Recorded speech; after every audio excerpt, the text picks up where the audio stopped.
स्वागत है आप सबका हमारे चक्र म्यूजिक पर। अगर आप हमारे चैनल पर पहली बार हैं तो चैनल को लाइक, सब्सक्राइब और कमेंट करना ना भूलें। आइए जानते हैं कार्तिक मास की कथा की तीसरी अध्याय। श्री कृष्ण भगवान के चरणों में शीश झुकाओ, श्रद्धा भाव से पूजा हरि मनवांचित फल पाओ। सत्यभामा ने कहा, हे प्रभु, आप तो सभी काल में व्यापक है और सभी काल आपके आगे एक समान है। फिर यह कार्तिक मास ही सभी मासों में श्रेष्ठ क्यों है? आप सब तिथियों में एकादशी और सभी मासों में कार्तिक मास को ही अपना प्रिय क्यों कहते हैं? इसका कारण बताइए। भगवान श्री कृष्ण ने कहा, हे भामिनी, तुमने बहुत अच्छा प्रश्न किया है।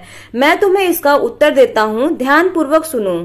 इसी प्रकार एक बार महाराज बेन के पुत्र राजा पृथु ने प्रश्न के उत्तर में देवर्षि नारद से प्रश्न किया था और जिसका उत्तर देते हुए नारद जी ने उसे कार्तिक मास की महिमा बताते हुए कहा, हे राजन, एक समय शंख नाम का एक राक्षस बहुत बलवान एवं अत्याचारी हो गया था।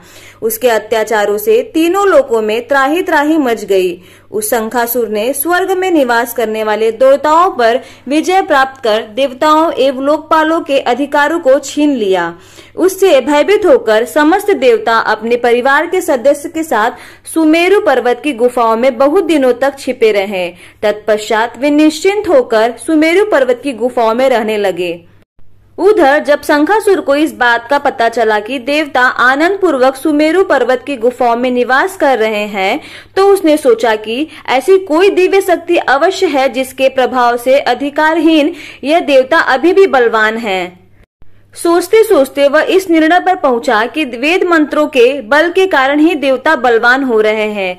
यदि इनसे वेद छीन लिए जाए तो वे बलहीन हो जाएंगे। ऐसा विचार कर शंखासुर ब्रह्मा जी के सत्यलोक से शीघ्र ही वेदों को हर लाया। उसके द्वारा ले जाते हुए भय से उसके चुंगल से निकल भागे और जल में समा गए। शंखासुर ने वेद मंत्रों तथा बीज मंत्रों को ढूंढते हुए सागर में प्रवेश किया, परंतु न तो उसको वेद मंत्र मिले और न ही बीज मंत्र। जब शंखासुर सागर से निराश होकर वापस लौट आया तो उस समय ब्रह्मा जी पूजा की सामग्री लेकर सभी देवताओं के साथ भगवान विष्णु की शरण में पहुंचे और भगवान को गहरी निद्रा से जगाने के लिए गाने बजाने लगे और धूप, गंध आदि से बारंबार उनका पूजन कर धूप, दीप, नैवेद्य आदि अर्पित किए जाने पर भगवान की निद्रा टूटी और वह देवताओं सहित ब्रह्मा जी को अपना पूजन करते हुए देखकर बहुत प्रसन्न हुए तथा कहने लगे, मैं आप लोगों के इस कीर्तन एवं मंगलाचरण से बहुत प्रसन्न हूँ। आप अपना अभिष्ट वरदान मांगिए, मैं अवश्य प्रदान करूँगा। जो मनुष्य अश्विन शुक्ल की एकादशी से देवोत्थान एकादशी तक ब्रह्म मुहूर्त में उठकर मेरी पूजा करेंगे, उन्हें तुम्हारी ही भांति मेरे प्रसन्न होने के कारण सुख की प्राप्ति होगी। आप लोग जो खाद्य, अर्घ, आचमन और जल आदि सामग्री मेरे लिए लाए हैं, वे अनंत गुणों वाली होकर आपका कल्याण करेगी। शंखासुर का वध करके उन वेदों को अभी लाए देता हूँ। आज से मंत्र, बीज और वेदों सहित मैं प्रति वर्ष कार्तिक मास में जल में विश्राम किया करूँगा। अब मैं मत्स्य का रूप धारण करके जल में जाता हूँ। तुम सब देवता भी मुनीश्वर सहित मेरे साथ जल में आओ। इस कार्तिक मास में जो श्रेष्ठ मनुष्य प्रातःकाल स्नान करते हैं, वे सब यज्ञ के अवभृय स्नान द्वारा भली भांति नहा लेते हैं।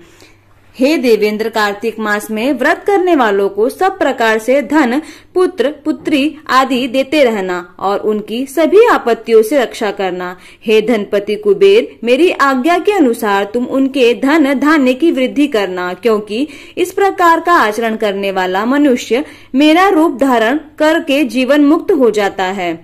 जो मनुष्य जन्म से लेकर मृत्यु पर्यंत विधि पूर्वक इस उत्तम व्रत को करते हैं, वह आप लोगों का भी पूजनीय है।